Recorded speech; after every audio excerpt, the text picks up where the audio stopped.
একটি অদম্য সাহসী আমাদের বঞ্চিত কর্মপ্রার্থী বোন প্রথম মামলা করে এর সূচনা করেছিলেন। সেটা আপনারা সবাই জানেন যে ওয়েটিং লিস্টে তার নাম 2 নম্বরে ছিল, তার নাম বাতিল করে ফরওয়ার্ড ব্লক থেকে তৃণমূলে যোগদান করানো পরেশ অধিকারীর মেয়েকে চাকরি দিয়ে প্যানেল ভাঙা থেকেই এর প্রথম সূত্রপাত।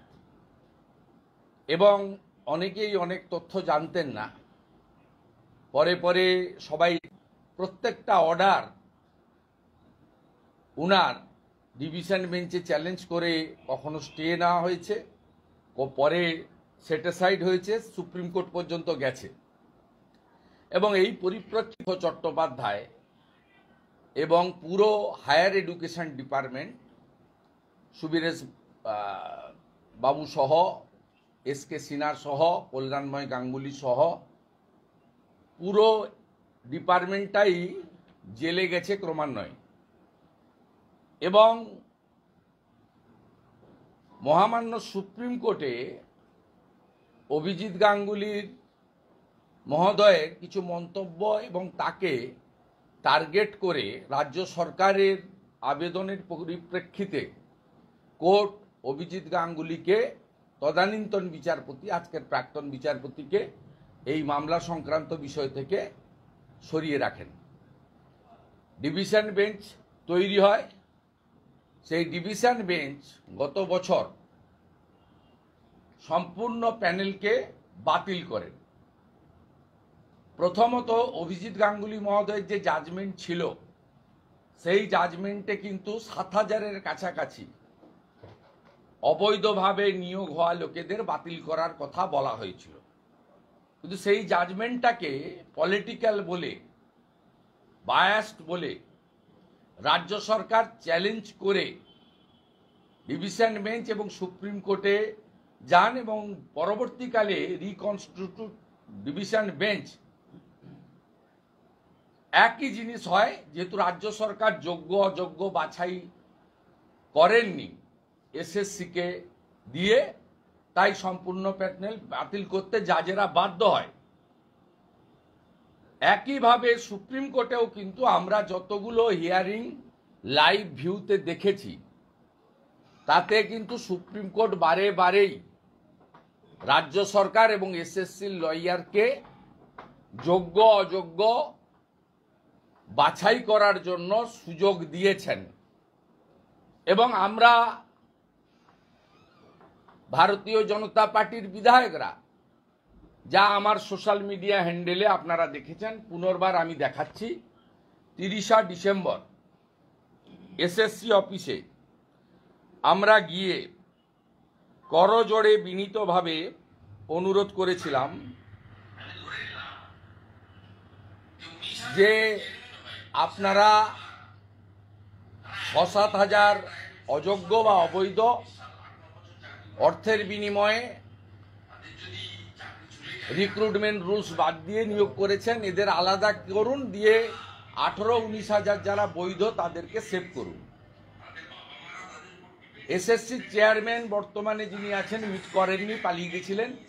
সচিব আমাদের সঙ্গে মিট করেছে। আপনারা দেখুন, আমরা সেদিন থেকেই বলছি, তখন 7ই জানুয়ারি ডেট ছিল। আজকে এপ্রিল মাসের 3 তারিখে জাজমেন্ট এলো। এই সুযোগ রাজ্য সরকারকে, যিনি প্রেস কনফারেন্স করেছেন, চোরের মায়ের লম্বা গলা। একটু আগে ইনি রামকে অ্যাটাক, বামকে অ্যাটাক, ঘুরিয়ে ফিরিয়ে অনেককে অ্যাটাক করেছেন, কিন্তু মূল যে জায়গাটা করেছেন 2013 সালে পার্থ চ্যাটার্জিকে মন্ত্রিসভায় যুক্ত করার পরে, শিক্ষা দপ্তর দেওয়ার পরে, আজকে একটু আগেই চোরের মায়ের লম্বা গলা, চোরেদের রানী, তিনি বলেছেন এসএসসি দায়ী। এসএসসির হাতে কোনো ক্ষমতা ছিল না। 5টা জোনে এসএসসি অফিস আছে, শিলিগুড়ি, মালদা, বাঁকুড়া, এই জোন অফিসগুলো 5টাকে তুলে দেয় পার্থ চ্যাটার্জি এসে, যেমন ডিপিএসসি তুলে দিয়েছিল জেলাতে। সরাসরি বিকাশ ভবন থেকে রিক্রুটমেন্ট হয় এবং তিনি এসকে সিনহার নেতৃত্বে 16 সালের পরে একটা রিক্রুটমেন্ট কমিটি করেন। 16 সালের রিক্রুটমেন্টেও অনেক যোগ্যরা মেধার ভিত্তিতে, পরীক্ষার ভিত্তিতে চাকরি পায়। আপনি মূল যে নিয়োগগুলো বিতর্কিত এবং অযোগ্য, যা মহামান্য তদানীন্তন জাস্টিস আজকের সাংসদ অভিজিৎ গাঙ্গুলির ইনিশিয়াল জাজমেন্টে বলা আছে, দেখবেন 18, 19, 20 সালে কোভিডের সময় অফিস খুলিয়ে SMS করে 18, 19, 20, 21 এই চাকরিগুলো দিয়েছেন। মমতা বন্দ্যোপাধ্যায় বলছেন আমি জানি না। তিনি চাকরি বাতিল নিয়ে দায়ী করছেন অভিজিৎ গাঙ্গুলিকে, বিকাশ ভট্টাচার্যকে, ঘুরিয়ে ফিরিয়ে আমাদেরকে। আমি আপনাকে বলি, আজকের যিনি ভারতবর্ষের উপরাষ্ট্রপতি আছেন, তদানীন্তন রাজ্যপাল, আজকে 188-এ রাজ্যপালকে নথি দেওয়া হয় না। এই রাজ্যপাল মহোদয় তেমন চুপ করে সহ্য করছেন। তদানীন্তন রাজ্যপাল আজকের উপরাষ্ট্রপতির কাছে ক্যাবিনেটের সব নোট পাঠাতে বাধ্য হতো। তিনি আটকে দিয়েছিলেন 5ই মে 2022 এই ক্যাবিনেটের নোট মমতা ব্যানার্জির কাছে অভিজিৎ গাঙ্গুলি মহোদয়ের প্রাইমারি জাজমেন্টের পরে পরেশ অধিকারীর মেয়েকে চাকরি দিতে গিয়ে প্রথম ধরা পড়ে এই হিউজ করাপশন। সেখানে চেয়ার করেছে কে? সেই মিটিংয়ে চেয়ার করেছেন Mamata Bandyopadhyay. Super numerary post. আপনি দেখুন, আমি তো আপনাকে ডকুমেন্ট দিয়ে যাচ্ছি, এই ডকুমেন্ট আপনি অন্য জায়গায় পাবেন না। তাতে কত আপনি দেখুন, in violation of merit of recommendation appointment were given beyond panel wait list, এবং এখানে অ্যাডিশনাল পোস্ট ক্রিয়েশন করার জন্য সিদ্ধান্ত নেওয়া হয়েছে। আপনি দেখুন যে ক্লাস 9-10 এর টোটাল অফ 12,905 ভ্যাকেন্সি, সেখানে আপনার পরিষ্কারভাবে এই সামগ্রিক পুরোটা মিলালে আপনার অতিরিক্ত শূন্য পদের জন্য প্রায় 6,000-এর কাছাকাছি নতুন শূন্য পদ ক্রিয়েশনের জন্য রাজ্য সরকারের পক্ষ থেকে মমতা ব্যানার্জির নেতৃত্বে এই ক্যাবিনেটে রেজুলেশন হয়েছিল। তার মানে মমতা ব্যানার্জি জানতেন যে 6,000 লোককে তার ভাইপো পার্থ চ্যাটার্জিরা মিলে অবৈধভাবে টাকার বিনিময়ে এবং নেতা নেত্রীদের আত্মীয়দের চাকরি দিয়েছেন। এবং আজকে অভিজিৎ গাঙ্গুলির জাজমেন্টকে যদি চ্যালেঞ্জ না করা হতো, তাহলে 19,000 যোগ্য কর্মপ্রার্থীর হা হুতাশ চোখের জল আমাদের এই বাংলায় দেখতে হতো না। আজকে ডিভিশন বেঞ্চ এবং সুপ্রিম কোর্টের দীর্ঘ হিয়ারিংয়ে যদি রাজ্য সরকারের 25 লাখি লয়ার যদি সেখানে যোগ্য এবং অযোগ্য তালিকা ফেলে দিতেন, সুপ্রিম কোর্ট আজকে 26,000-এর নিয়োগ বাতিল করত না। এবং সমগ্র ঘটনাটা মমতা বন্দ্যোপাধ্যায় করেছেন। তার নেতৃত্বে এটা হয়েছে। তাই ডিভিশন বেঞ্চ যে জাজমেন্ট দিয়েছিল তাতে অতিরিক্ত শূন্য পদ তৈরি করাটাকে একটা ক্রাইম বলে বলা হয়েছিল, যে হাইয়েস্ট লেভেল থেকে এই দুর্নীতি এবং ক্রাইমটা করা হয়েছে। কারণ মুখ্যমন্ত্রী ওই ক্যাবিনেটে চেয়ার করেছেন। ওই 5ই মে 2022 ক্যাবিনেটে উপস্থিত থাকা ল্যাম্পপোস্টরা সমর্থন করেছেন আর চিফ সেক্রেটারি ইনিশিয়েট করেছেন। মনীষ জৈন পুরো পরিকল্পনাটাকে পেপার বানিয়ে, নোট বানিয়ে, ভাইপোর একজন ঘনিষ্ঠ লয়ার তাকে রেখে এই নোট বানিয়ানো হয়েছে এবং মমতা বন্দ্যোপাধ্যায় ছাড়া এই ক্যাবিনেট রেজুলেশন হতে পারে না। তিনি চেয়ার করেছেন। আগে কি কি এজেন্ডা আসবে সেই এজেন্ডা মমতা বন্দ্যোপাধ্যায়কে অনুমোদন দিতে হয়। এটা ধরা পড়েছে দুভাবে। রাজভবনে পাঠিয়েছিলেন ফাইল, রাজভবন তদানীন্তন রাজ্যপাল আজকের উপরাষ্ট্রপতি জগদীপ ধনখড় অ্যাপ্রুভ করেনি। রাজ্য সরকার সুপ্রিম কোর্টে গিয়ে প্রাথমিকভাবে সিবিআই যে ইনভেস্টিগেশন অতিরিক্ত শূন্যপদ ক্রিয়েশন নিয়ে স্টে নিয়েছিলেন। এবং আপনারা দেখবেন এই যে জাজমেন্টে যেমন যোগ্যদের বাঁচানোর চেষ্টা রাজ্য সরকার করেনি, সাথে সাথে রাজ্য সরকারের সবচেয়ে বেশি কনসার্ন এবং তারা উদ্বিগ্ন ছিলেন অতিরিক্ত শূন্যপদ ক্রিয়েট করার জন্য, সিবিআই তদন্ত আটকানোর জন্য। তাই একটা স্পেশাল পিটিশন তারা লাগিয়েছেন চিফ জাস্টিসের কাছে। আজকে যে অর্ডার আপলোড হয়েছে তাতে অতিরিক্ত শূন্যপদ ক্রিয়েট করার জন্য দায়ী মমতা ব্যানার্জির full cabinet including chief secretary এইবারকে পথে বসালেন।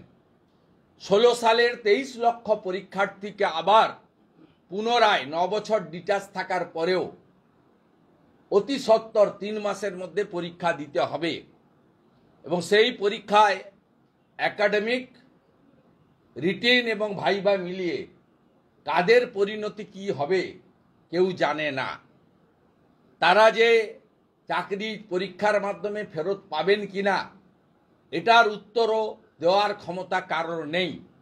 মমতা বন্দ্যোপাধ্যায় প্রেস কনফারেন্সে বলেছেন সুপ্রিম কোর্টের নির্দেশ আমি মেনে নিব। আপনি মেনে নিবেন কি? মানতে বাধ্য। আপনার চিন্তা 8 তারিখ নিয়ে, অতিরিক্ত শূন্যপদ নিয়ে। ওম প্রকাশ চৌতালার মতো আপনি সহ আপনার পুরো ক্যাবিনেট যদি ডিভিশন বেঞ্চের অতিরিক্ত শূন্যপদ ক্রিয়েশনের জন্য এই অর্ডার বলবৎ রাখে, সিবিআই বাধ্য হবে ঘাড় ধরে আপনাকে সহ আপনার পুরো ক্যাবিনেটকে জেলের ভিতরে ঢোকাতে। অতএব আপনি চিন্তিত 8 তারিখ, আর সুপ্রিম কোর্টের জাজমেন্ট বাতিল করার ক্ষমতা কারণ নেই। আপনি কি মানবেন? আপনি কোনো প্রশ্নের উত্তর দেননি আজকে। কেন অতিরিক্ত শূন্যপদ? আপনাদের সাংবাদিকদেরও অধিকার নেই ওনার সামনে প্রশ্ন করার। কেন পার্থ চ্যাটার্জি জেলে? উত্তর চাইতে পারেননি। কেন ব্রাত্য বসুকে সরিয়ে পার্থ চ্যাটার্জিকে আনার পরে 5টা জোন এসএসসি তুলে দেওয়া হয়েছে তার উত্তর আপনার জানা নেই। এসএসসিকে বাদ দিয়ে এসকে সিনহার নেতৃত্বে রিক্রুটমেন্ট কমিটি তৈরি করা হয়েছিল, যেখানে স্বাধীনতার পরে সমস্ত নিয়ম ভেঙে ওএসডি টু এডুকেশন মিনিস্টার সেই কমিটির মেম্বার ছিলেন। পুরো নিয়ন্ত্রণটা নিয়েছিলেন পার্থ চট্টোপাধ্যায় এবং 18 সাল থেকে 21 সাল পর্যন্ত দফায় দফায় দফায় এই অবৈধ নিয়োগগুলো আপনারা করেছেন অর্থের বিনিময়ে, রাজনৈতিক পরিচয়ের বিনিময়ে, তৃণমূলের বড় নেতাদের আত্মীয় স্বজন হওয়ার সুবাদে। এ গরিত অপরাধ। একটাই দাবি, দফা 1 দাবি 1, মমতার পদত্যাগ। শুধু পদত্যাগ নয়, আমরা আশাবাদী আজকে যে ভাষায় চিফ জাস্টিস বলেছেন, it's a crime organized by the administration, that means government. তাহলে মমতা বন্দ্যোপাধ্যায়ের ক্যাবিনেটও যাতে জেলে যায়, আমরা আশাবাদী। 8 তারিখে এই 26,000 যুবক যুবতী বিনা দোষে, কেউ লোভের বশবর্তী হয়ে আর কারো যোগ্যতা থাকা সত্ত্বেও যেভাবে তারা আজকে পথে বসলেন, তাদের পথে যিনি বসালেন সেই মমতা বন্দ্যোপাধ্যায়, তার ক্যাবিনেটের জেল চাই, গ্রেপ্তার চাই। এটাই বাংলার আওয়াজ। ভারতীয় জনতা পার্টির বহু জায়গায় যুব মোর্চার কর্মীরা ইতিমধ্যে আন্দোলন শুরু করেছে। আগামীকালও রাজ্য জুড়ে সর্বত্র জনগণের বিশেষ অসুবিধা না করে আন্দোলন হবে, আন্দোলনের তীব্রতা বাড়বে। আমি 26,000 যাদের চাকরি গেছে তাদের নাকি 7 তারিখে উনি কথা বলবেন। কি কথা বলবেন? আমি তাদেরকে বলবো যে মমতা বন্দ্যোপাধ্যায় কি কথা আপনাদের বলবেন, তার বলার কি আছে? যা সর্বনাশ করার তিনি করেছেন, তিনি কি বলবেন? তৃণমূল কংগ্রেস যাদের 12% হারে টাকা ফেরত দিতে হবে, তৃণমূলের অ্যাকাউন্টে 1600 কোটি টাকা আছে ইলেকটোরাল বন্ডে। আমি কালো ছেড়ে দিলাম, সাদাটা বলছি। তৃণমূলের ফান্ড থেকে তাদের টাকা দিয়ে দিন। টাকা তো আপনারা তুলেছেন, 1600 কোটি টাকা আপনাদের ফান্ডে আছে। আর মুখ্যমন্ত্রীকে বলবো, আপনি একটা সময় আপনি সারদা রোজ ভ্যালি বন্ধ হয়ে যাওয়ার পরে তাদের চ্যানেলগুলো বেতন দিয়েছিলেন আপনার রিলিফ ফান্ড থেকে। আপনার রিলিফ ফান্ড থেকে এই 19,000কে আপনি বেতন দিতে থাকুন, যাতে তারা অর্থনৈতিক সমস্যায় না পড়ে। আপনি একটা সময় দিয়েছেন তারা বাংলা টাংলা ইত্যাদি চ্যানেলকে আপনার রিলিফ ফান্ড থেকে, যা যেহেতু চিটফান্ডের সঙ্গে আপনি প্রত্যক্ষভাবে যুক্ত ছিলেন। এবং ভারতীয় জনতা পার্টিও ইতিমধ্যে নিশ্চয়ই প্রদেশ সভাপতি ঘোষণা করেছে যে আমাদের রামনবমীর পরে কলকাতাতে বড় মিছিল হবে এবং পর্যায়ক্রমে নবান্ন অভিযান, সব কর্মসূচি এপ্রিল মাসের মধ্যে ভারতীয় জনতা পার্টির পক্ষ থেকেও আমরা নিচ্ছি। 19,000 প্রায় যোগ্য শিক্ষক শিক্ষাকর্মীদের পাশে আমরা আছি। তাদেরকে কথা দিচ্ছি যে কাজটা যোগ্য অযোগ্য বাছাইয়ের কাজ এসএসসি রাজ্য সরকার মমতা ব্যানার্জি চোরেদের বাঁচানোর জন্য করলো না, ভবিষ্যতে আমরা এই রাজ্যে মানুষের আশীর্বাদে ক্ষমতা পেলে আমরা এই কাজটা করব। কাগজ হারিয়ে যাবে না। ওএমআর মার্কশিট টেম্পার করেছিলেন, কিন্তু সিবিআইর কর্মপদ্ধতিতে তৎপরতায় তারা এটা পুনরুদ্ধার করেছে। পুড়িয়ে দেওয়া সত্ত্বেও তারা কিন্তু নতুন করে ওএমআর সব বের করেছে। আমি হ্যাটস অফ টু সিবিআই সিটকেও দেব যে তারা আপনাদের অনেকের সমালোচনা শোনার পরেও তারা কিন্তু কাজ করেছেন। তাই আজকের দিনে সবচেয়ে শ্রদ্ধা কৃতজ্ঞতা জানাবো অভিজিৎ গাঙ্গুলি মহোদয়কে, যিনি তার চাকরি জীবনের কয়েকটা মাস ছেড়ে দিয়ে মোদিজির সৈনিক হিসাবে চ্যালেঞ্জ গ্রহণ করেছিলেন তৃণমূলের। তৃণমূল বলেছিলেন ঠান্ডা ঘরে বসে উঁচু চেয়ারে দাঁড়িয়ে অনেক কিছু হয়, আপনি আসুন ময়দানে দেখা হবে। তিনি ময়দান বেছে নিয়েছিলেন তাম্রলিপ্তর মাটিকে, পূর্ব মেদিনীপুরের সংগ্রামী মাটিকে। আমরা ধন্য যে তাকে আমরা জিতিয়েছি। আমি আরো কৃতার্থ, নন্দনায়ক বাড় বুথে আমি 2024-এর লোকসভা ভোটে 25শে মে অভিজিৎ গাঙ্গুলিকে ভোট দিয়ে আমার আঙ্গুলে কালি লাগাতে পেরেছিলাম। তাই মমতা ব্যানার্জির পদত্যাগ, তার ক্যাবিনেটের গ্রেপ্তার এটাই একমাত্র সমাধান। এটুকু বলে আমি মিছিলে যাচ্ছি। মমতা বন্দ্যোপাধ্যায় বলছেন আমি বিজেপি মমতা বন্দ্যোপাধ্যায় বলছেন আমি বিজেপি ভারত সরকারের টার্গেট বুঝি। তারপরে বলছেন আগের সিজেআই স্টে করে দিয়েছিলেন, বর্তমান সিজেআই থেকে এইটুকু মানবিকতা আশা করতে পারি না, আইন তো বদলায় না, তাহলে এখন কিভাবে রায় আলাদা হলো? বাকিটা নিজেরাই বুঝে নিন। তার মানে উনি সরাসরি ওনার জাজমেন্টকে চ্যালেঞ্জ করছেন এবং ব্যক্তিকে তিনি সার্টিফাইড করছেন। আগের সিজিআই ভালো ছিল, এখনকার সিজিআই ঠিক নয়, এটাই বলতে চাইছেন ওনার মানে। তাই পরিষ্কার কথা, আপনি চুরি করেছেন, ধরা পড়েছেন, আপনাকে শাস্তি ভোগ করতে হবে। আমরা খুব অরিড, যোগ্য কর্মপ্রার্থীদের যেভাবে বঞ্চনা হলো, আর আমরা খুবই উদ্বিগ্ন যে লোভের বশবর্তী হয়ে যারা সুদসহ টাকা মেটাবেন তাদেরও অর্থনৈতিক পানিশমেন্ট হলো। যারা করালেন, যারা চাইলে যোগ্যদের বাঁচাতে পারতেন, আমি 30 ডিসেম্বর লিডার অব অপোজিশন হিসেবে আমি এসএসসিতে যা বলেছি আপনাদের প্রত্যেকের মোবাইলে আছে। আমার সঙ্গে এমএলএ অরূপ দাস আছেন, তিনি সেদিনও ছিলেন, তিনি পেশায় একজন প্রধান শিক্ষক, রিটায়ার করেছেন। আমরা গেছিলাম সেদিন, ইচ্ছা করে করলেন না। আজকে মমতা বন্দ্যোপাধ্যায় বলছেন অনেকে ডিপ্রেশনে চলে যাচ্ছে, কোনো অঘটন ঘটলে দেখবে কে? সেই জন্য উনি দেখবেন। উনাকে তো আমি দুটো প্রস্তাব দিলাম। যারা টাকা দিয়েছে আপনাদের লোকরাই টাকা নিয়েছে, আপনার পার্টি ফান্ডে টাকা এসেছে, আপনার 1600 কোটি টাকা যে ফান্ডে আছে, আপনি ভাইপো বসে ওদেরকে 12% সহ ওদেরকে পার্টি ফান্ড থেকে টাকা দিয়ে দেন। আর যারা যোগ্য তারা 3 মাস তো তাদের চাকরি যাচ্ছে না, তারা পরীক্ষায় বসবে, সুপ্রিম কোর্ট ফাইনাল বসবে, তারা পড়াশোনা থেকে দূরে আছে, অনেকে পাস করবে, অনেকে করতে পারবে না। যারা করতে পারবে না 3 মাসের পর থেকে আপনি যতদিন মুখ্যমন্ত্রী থাকবেন, আপনি যেভাবে চ্যানেল 10 আর তারা বাংলা চিটফান্ড বন্ধ হওয়ার পরে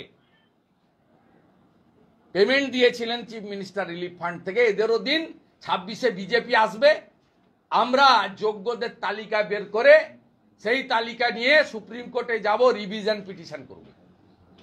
আমরা কথা দিচ্ছি, আমরা যোগ্যদের তালিকা নিয়ে, সিবিআইও বলে দিয়েছে, মার্ক করে দিয়েছে কারা যোগ্য কারা অযোগ্য, অযোগ্য কারা। সিবিআই ওই সংখ্যাটা আপনার 6000 থেকে 7000, 7500-এর মধ্যে একটা ফিগার আছে, বাকি কিন্তু সব যোগ্য। এটা অভিজিৎ গাঙ্গুলির ইনিশিয়াল জাজমেন্টেও আছে, সিবিআই যে রিপোর্টগুলো দিয়েছে তাতেও কিন্তু তারা একই কথা বলা হয়েছে।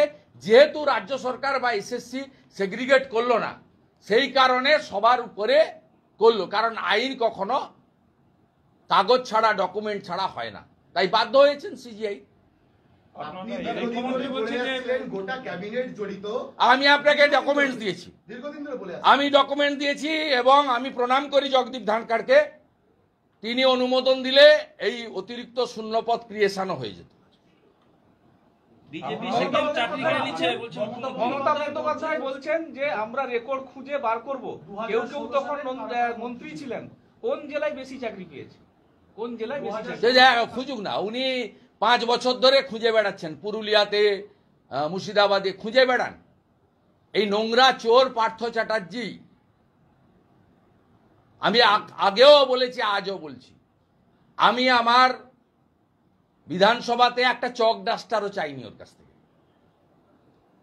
পার্থ চট্টোপাধ্যায় একটা নোংরা লোক, উনি এই কথাটা ভাঙা রেকর্ড, এই করে করে 21-এ হেরেছে, আবার 26-এ হারবে। উনার যদি পিতৃ পরিচয় সঠিক থাকেন, ওনার বাবা নাকি স্বাধীনতা সংগ্রামী, আমি বলবো প্রমাণ দিন। আপনি এটা অ্যাসেম্বলিতেও 21 সালের পর থেকে বলেছেন, পুরুলিয়ার চাকরি মেদিনীপুরের চাকরি 24 পরগনায়, মুর্শিদাবাদ কে দেখতো, মালদা কে দেখতো। আরে বের করুন, আপনি ফাটা কাগজ বের করুন, ছেঁড়া কাগজ বের করুন। আপনি একটা ডাকাত, আপনাকে জেলে যেতে হবে, কেউ বাঁচাতে পারবে না। আর 8 তারিখে যদি সিবিআই ডিভিশন বেঞ্চের অর্ডার আপহোল্ড না রাখে আমরা বিজেপি ক্ষমতায় আসার পরে কমিশন বসিয়ে আপনাকে জেলে পাঠাবো এই দুর্নীতির জন্য। আপনি নিশ্চিন্ত থাকুন, আপনার শেষ পরিণতিটা জেলে। শুধু আপনি নয়, আপনার ভাইপো সহ, যার নাম 73 মিনিটে 73 বার সুজয় কৃষ্ণ ভদ্র বলেছে। শিক্ষা ব্যবস্থা কোন দিকে এগোচ্ছে? শিক্ষা ব্যবস্থা কোন দিকে এগোচ্ছে? শিক্ষা ব্যবস্থা ধ্বংস হয়ে গেছে। মমতা বন্দ্যোপাধ্যায় বলছেন যে কারো পরিবার যদি অচল হয়ে যাও বিজেপি সিপিএম সচল থাকতে পারবে না। বিজেপি এবং সিপিএম সচল থাকবে না, কারো পরিবার যদি অচল হয়ে যায়, কিছু যদি হয় দায় করুন না। আপনি তো পারমিশন দেন না, আজকে 80তম পারমিশন নিয়ে করছি। আপনি তো বারুইপুরে আমার গাড়ি ভাঙলেন, প্রতিদিনই বিজেপি নেতারা আক্রান্ত হয়। নিখিলদের গাড়ি ভাঙলেন, দিলীপ দা তার উন্নয়নের কাজে গেছিল, তাকে মহিলা দিয়ে অসম্মান করলেন। প্রতিদিন করেন তো, কত কর্মী মার খায়, রক্ত পড়ে। করুন, তার মানে কি আপনাকে মাঠ ছেড়ে দেবো নাকি আমরা?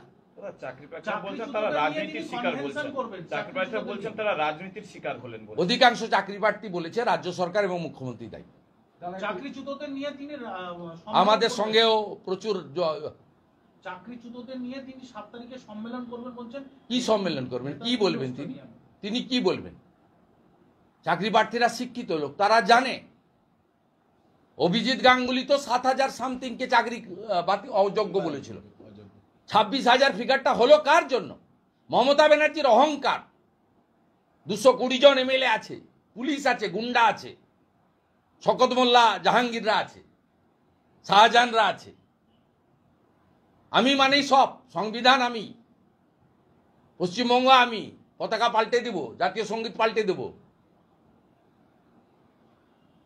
হিন্দু শেষ করে দেব, যা খুশি করব আমি। এই যে ঔদ্ধত্য দম্ভ, এর জন্য হয়েছে।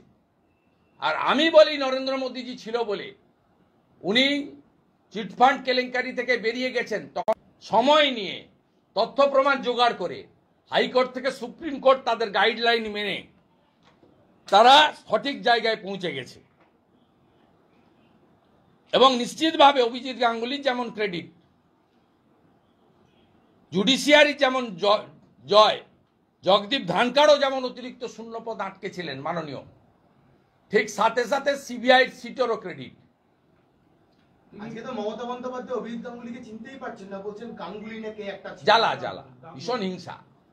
উনি বলছেন এই যে নাম না করে আমাকে বলছেন না, আপনি 13 সাল থেকে পার্থকে দিয়ে কি করেছেন আমরা জানি। জিপিএসসি তুলেছেন, এসএসসি ভেঙে দিয়েছেন, সব নিয়োগ 18 থেকে, সব ভাইপোর অফিস থেকে হয়েছে। শান্তনু কুন্তল এরাই সব মাথা। ইনিশিয়াল ছাড় পেয়েছে 1.5-2 বছর জেলে থেকে, ফাইনালি তো আরো 4 বছর জেল খাটতে হবে। প্রপার্টি অ্যাটাচমেন্ট হয়েছে, অ্যাকাউন্ট ফ্রিজ হয়েছে। চলুন আগাতে বলুন, আগাতে বলুন, সামনে ধরুন। কথা বলুন। 26,000 नौकरी हुए शिक्षकों ने सभी दल को बीजेपी सीपीएम तो राजनीति लगा रहा है, इसके कारण भुगत रहे हैं। सीधा ममता बनर्जी का रिस्पॉन्सिबिलिटी। इनिशियली जो जजमेंट आया x justice honourable member of parliament now, उसकी तरफ से 7,000 की करीब इलीगल था। ममता बनर्जी ने डिवीजन बेंच सुप्रीम कोर्ट करके आज फाइनली 26,000 का नौकरी खो दिया। इसके लिए पूरे के पूरा जिम्मेदार बंगाल सरकार है। और ममता बनर्जी का चेयरमैनशिप में 2022 5th में एडिशनल पोस्ट क्रिएशन करने के लिए कैबिनेट के मीटिंग हुआ था। उस मीटिंग में चेयर खुद सीएम ने की। इसलिए सीधा आपका इसके लिए जिम्मेदार ममता बनर्जी की सरकार है। और ज़्यादा से ज़्यादा जो नौकरी सेल हुआ उसमें भातीजा का इन्वॉल्वमेंट है। उनकी भातीजा और उनकी जो टीम कॉकस ये नौकरी बेचने का काम किया। दादा, ममता दी ने बोल रहा है कि एजुकेशन सिस्टम को बर्बाद कर रहा है बीजेपी और सीपीएम मिलकर। एजुकेशन सिस्टम को वेस्ट बंगाल में हर 8 से 80 सबको पता है। इसके लिए जिम्मेदार कौन है, कौन बंगाल की हर एजुकेशन हेल्थ से लेकर सब सिस्टम को खत्म कर दिया, सबको पता है। छोटे छोटे बच्चे घर परिवार रो रहे हैं सिक्कों में, क्या होगा उनके संसार? ये देखिए, ये तो ममता बनर्जी को रिस्पॉन्सिबिलिटी लेना चाहिए। उनको जो इकोनॉमिक जो सफर करना पड़ेगा उसको भरपाई ममता बनर्जी को करना चाहिए। उनका पार्टी का बड़ा फंड है, करीब करीब 2000 करोड़ का फंड है, उसमें से वो डिस्ट्रीब्यूट कर दीजिए रुपया, कोई दिक्कत नहीं। दादा सेंट्रल में वॉकअप बिल पास हो गया, सेंट्रल में वॉकअप बिल पास हो गया, इस बारे में क्या? बहुत बढ़िया, आज राज्यसभा चल रहा है, सब लोग का उम्मीद है हिस्टोरिक डिसीजन। दादा आप इसके पहले भी बहुत बार ये बोल चुके हैं कि पूरे के पूरे कैबिनेट को गिरफ्तार करना आपको मैं चाहिए। एक पेपर दे दिया ना, हाँ। आपको मैं पेपर दे दिया, वो पेपर देख लीजिए ना, इसको आप इस कैबिनेट का नोट दे दिया ना, मैं तो डॉक्यूमेंट के आधार से बोल रहा हूँ। आज का जो वाइस प्रेसिडेंट है ऑनरेबल जगदीप धनखड़ जी, दीदेन गवर्नर, उन्होंने रोक दिया था। वो कैबिनेट का डिसीजन में गवर्नर को एक साइन मिलता है, उन्होंने साइन नहीं किया। ये ममता बनर्जी के अप्रूवल के बिना कैसे हुआ? ये ममता बनर्जी के अप्रूवल के बिना कैसे? अरे वो चेयर किया, इस मीटिंग में ममता चेयर किया, ममता जी। दादा She should लगातार go to the jail like Om Prakash Chautala. दादा लगातार हिंदुओं के ऊपर आक्रमण हो रहा है, लगातार हिंदुओं के ऊपर आक्रमण हो रहा है बंगाल में, हिंदुओं के ऊपर आक्रमण हो रहा है बंगाल में लगातार। जिस तरीके से कोऑर्डिनेशन मीटिंग के नाम पर डरा रहा है रामनवमी में, इसमें सरकार और एडमिनिस्ट्रेशन पूरा हिंदू विरोधी है, साबित हो गया है।